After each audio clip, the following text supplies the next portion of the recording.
തെക്ക് മെല്ലെ കല്ലുരുട്ടി തുടിയാലൊരു പാലകട്ടി തെക്ക് മെല്ലെ കല്ലുരുട്ടി തുടിയാലൊരു പാലകട്ടി ആ പാലത്തിലെ പോര വണ്ടി നമ്മ വണ്ടി പവല വണ്ടി ആ പാലത്തിലെ പോര വണ്ടി നമ്മ വണ്ടി പവല വണ്ടി ആ ലാലേ ലാലേ ലാലേ ലലേ ലലേ ലാലേ ലാലേ ലാലേ ലാലേ ലാലേ ലലേ ലലേ ലാലേ ലാലേ ആ ദില്ലേ ലലേ ലലേ ദില്ലേ ലലേ ലലേ ആ ദില്ലേ ലലേ ലലേ ദില്ലേ ലലേ ലലേ ആ ഊருக்கு മേവരമാ ഇഞ്ചി പുല്ല് സാമേക്കാട് ആ ഊருக்கு മേവരമാ ഇഞ്ചി പുല്ല് സാമേക്കാട് ആ സാമയരിക്കയിലെ ഉയിലുകളെ നാം മറന്നേ സാമയരിക്കയിലെ ഉയിലുകളെ നാം മറന്നേ ആ ലാലേ ലാലേ ലാലേ ലലേ ലലേ ലാലേ ലാലേ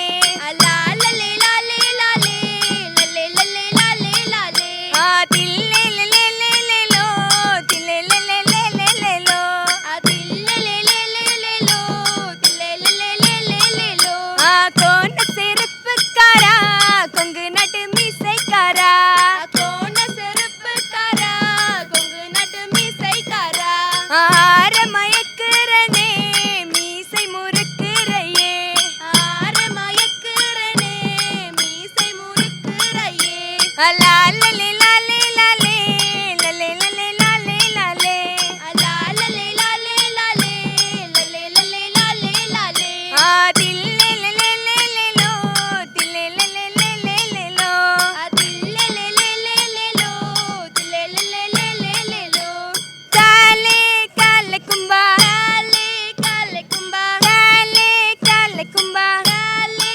കാലക്കുംബ ഇരുള നൃത്തമാണ് നമ്മൾ കണ്ടത്. നല്ല എനർജറ്റിക് ആയിട്ടുള്ള അവരുടെ പെർഫോമൻസിന്റെ ചെറിയൊരു ഭാഗമാണ് കേട്ടോ കണ്ടത്. ശരിക്കും ഇത് എത്ര നേരം ഉണ്ട് പെർഫോമൻസ്? 15 മിനിറ്റ്. 15 മിനിറ്റ് ഇങ്ങനെ ഇത്രയും എനർജറ്റിക് ആയി കളിച്ച് വരുമ്പോൾ ക്ഷീണിക്കും അല്ലേ?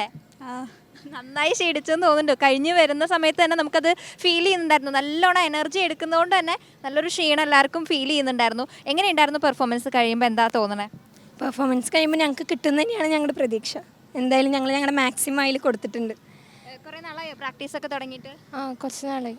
അപ്പോൾ ഇത്രയും നാളത്തെ നമ്മുടെ പ്രാക്ടീസിൻ്റെയും ഒരു എഫേർട്ടിൻ്റെയും ഒക്കെ റിസൾട്ട് അറിയാനുള്ളൊരു വെയിറ്റിംഗ് ആണ്. ഇനി കുറച്ച് സമയം കൂടെ ഉള്ളൂ അല്ലേ? അപ്പോൾ എന്തായാലും നന്നായി കളിച്ചു എന്നുള്ളൊരു തോന്നലുണ്ട്. അപ്പോൾ നമുക്കിത് പഠിപ്പിച്ചു തന്നതൊക്കെ ആരാണ് ശരിക്കും ഇരുള നൃത്തം? അട്ടപ്പാടിന്ന് വന്നിട്ടുണ്ടായിരുന്നു. അപ്പോൾ നിങ്ങൾക്ക് മുമ്പ് കളിച്ചിട്ടുണ്ടോ ഇരുള നൃത്തം? കഴിഞ്ഞ വർഷം അല്ലേ തുടങ്ങിയത് ഈ ഒരു ഐറ്റം? അപ്പോൾ കഴിഞ്ഞ വർഷം ചെയ്തിട്ടുണ്ടായിരുന്നോ സ്കൂളിൽ നിന്ന്? ഇല്ല. ഈ വർഷമാണ് ആദ്യമായിട്ട് ചെയ്യണത് അല്ലേ? ഇത് പഠിപ്പിച്ചു തന്നത് ആരാ? ഞങ്ങളുടെ ലക്ഷ്മി ടീച്ചറും പിന്നെ അരുൺ സാറും പിന്നെ മുരുകൻ സാറും. അവർ അട്ടപ്പാടിയിൽ നിന്നുള്ളവരാണല്ലേ? അവരാണ് ഇത് പഠിപ്പിച്ചു തന്നത് അല്ലേ? അപ്പോൾ നമുക്കിത് പഠിച്ചെടുക്കാനായിട്ട് പുതിയൊരു ഇതാണല്ലോ, നമുക്ക് അത്ര പരിചയമില്ലാത്ത കാര്യമില്ല. അപ്പോൾ പഠിച്ചെടുക്കാൻ ബുദ്ധിമുട്ടുണ്ടായിരുന്നോ? ഉണ്ടായിരുന്നു, അത്യാവശ്യം ഉണ്ടായിരുന്നു. പക്ഷെ കഷ്ടപ്പെട്ട് പഠിച്ചെടുത്തതാണല്ലേ എല്ലാവരും? എന്തായാലും നന്നായിട്ട് പെർഫോം ചെയ്തു. അപ്പോൾ ഇവരുടെ ഒരു പെർഫോമൻസ് നമ്മൾ കണ്ടപ്പോൾ തന്നെ മനസ്സിലായി നന്നായിട്ട് ചെയ്തിട്ടുണ്ട്. സ്റ്റേജിലാണെങ്കിലും നല്ല എഫേർട്ട് എടുത്ത് ചെയ്തിട്ടുണ്ട്. അപ്പോൾ ഇവരെ പഠിപ്പിച്ചു കൊടുത്ത് ഇവരുടെ ആ ഒരു അധ്യാപകരും ഇവിടെ ഉണ്ട്. അപ്പോൾ നമുക്ക് അവരെ കൂടെ പരിചയപ്പെടാം.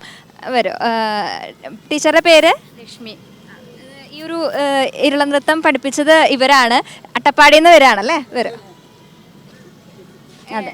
ഇതെങ്ങനെയാണ് നമ്മൾ തനതായിട്ടുള്ള നമ്മുടെ അവിടെ ചെയ്യുന്ന കാര്യമായിരിക്കില്ല. അപ്പോൾ ഇവിടെ ഒരു കലാരൂപം എന്നുള്ളൊരു കലോത്സവത്തിൽ ഇതിനെ കഴിഞ്ഞ വർഷമാണ് ആഡ് ചെയ്തത്. അപ്പോൾ കഴിഞ്ഞ വർഷം മുതൽ ഇത് പഠിപ്പിക്കുന്നുണ്ടോ? കഴിഞ്ഞ വർഷം സ്റ്റേറ്റിലേക്ക് കൊണ്ടുപോയിട്ടുണ്ട്, 4 ടീമിനെ കൊണ്ടുപോയിട്ടുണ്ട്. അപ്പോൾ ഈ വർഷം 2ാമത്തെ വർഷവും പ്രാക്ടീസിന് പോകുന്നുണ്ട്. ഇപ്പം ഞാൻ പോയ 6 സ്കൂളിലും ഫസ്റ്റാണ്. അപ്പോൾ നമ്മൾ സ്റ്റേറ്റ് കലോത്സവത്തിന് വരുമ്പോൾ നമ്മളെ പഠിപ്പിച്ച 6 ടീം ഉണ്ടല്ലോ അവിടേക്ക്. അപ്പോൾ ഇത് നമ്മൾ പുതുതായതുകൊണ്ട് തന്നെ പലർക്കും ഇരുള നൃത്തത്തെ കുറിച്ച് കൂടുതൽ അറിയണ്ടാവില്ല. കഴിഞ്ഞ വർഷമാണ് പലരും ഇത് കൂടുതലായിട്ട് കാണുന്നത്. അപ്പോൾ എന്തൊക്കെ കാര്യങ്ങളാണ് ഇരുള നൃത്തത്തിൽ നമ്മൾ ശ്രദ്ധിക്കേണ്ടത്? അതിൻ്റെ പ്രത്യേകതകളൊന്ന് പറയുമോ? അതിൻ്റെ പ്രത്യേകതകൾ പറഞ്ഞു കഴിഞ്ഞാൽ പാട്ട്, പിന്നെ താളം, ചുവടുവയ്പ്പ്, പിന്നെ അതിൻ്റെ ഉച്ചാരണം, വേഷം, പിന്നെ ഇൻസ്ട്രുമെൻ്റ്, ആഭരണങ്ങൾ, പിന്നെ തലക്കെട്ട്, അങ്ങനെ ഇതൊക്കെ ശ്രദ്ധിക്കണം അല്ലേ? ഇതൊക്കെ ശ്രദ്ധിച്ചാൽ മാത്രമേ പോയിന്റ് വീഴുള്ളൂ. അപ്പം അങ്ങനെ ഇതൊക്കെ ശ്രദ്ധിച്ചുകൊണ്ട് നമ്മൾ പഠിപ്പിക്കുന്ന ടീമിന് എല്ലാ പ്രാവശ്യം പോയിന്റ് കിട്ടുന്നുണ്ട്. അവർ സ്റ്റേറ്റ് ലെവലിലേക്ക് എത്തിക്കാനായിട്ട് സാധിക്കുന്നുണ്ട്. കുട്ടികൾ നന്നായിട്ട് പഠിച്ചെടുക്കുന്നുണ്ടോ? എടുക്കുന്നുണ്ട്. നല്ല ഒരു അവർക്ക് സ്ട്രെയിൻ ചെയ്തിട്ട് തന്നെ പഠിപ്പിക്കൽ. ഇത് പഠിപ്പിച്ചപ്പോൾ തന്നെ നല്ല ഒരു 20 ദിവസമൊക്കെ വേണ്ടി വന്നു. അവർ നല്ല കഷ്ടപ്പെടുന്നുണ്ട്. ഞങ്ങൾ ഒരാഴ്ച പ്രാക്ടീസ് കൊടുത്തിട്ടുള്ളൂ. പിന്നെ അവർക്ക് സംശയം വരുമ്പോഴൊക്കെ ഞങ്ങൾ അവർക്ക് പറഞ്ഞു കൊടുത്ത് അവർ നല്ല എഫേർട്ട് എടുത്ത് ടൈമിങ് എടുത്ത് നല്ല എഫേർട്ട് എടുത്ത് നല്ല പ്രാക്ടീസ് ചെയ്യുന്നുണ്ട്. പിന്നെ അതുപോലെ സ്കൂളത്തെ ടീച്ചേഴ്സും നല്ല സഹകരണമാണ്, അവർക്ക് നല്ല പ്രാക്ടീസ് കൊടുക്കുന്നുണ്ട്.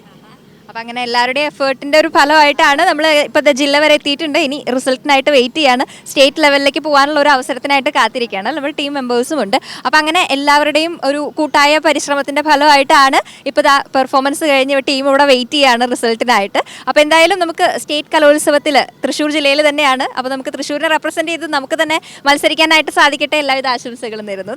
Thank you.